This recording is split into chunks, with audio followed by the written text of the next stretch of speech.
I come from a poor family, poor background.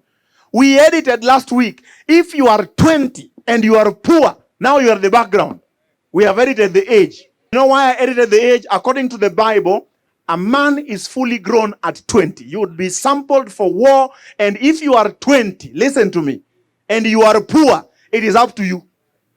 It's a mindset issue. You don't like the preacher, it's the one you got. Don't have another one for now. Mindset steals personal responsibility. But friends, listen. Personal responsibility is the engine for success.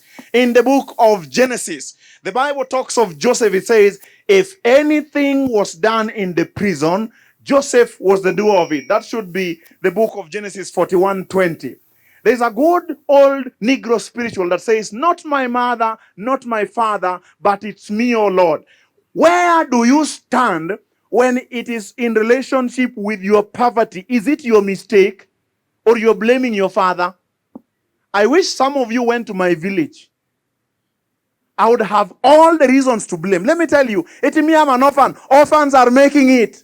Me, I'm a woman. Women are making it. Listen to me. You can't blame anyone. It's a mindset. Are you following? You don't like the lesson. It's the one I have. I'm not changing the lesson. Mindset. Mind angoa. Get the point. Take a step forward.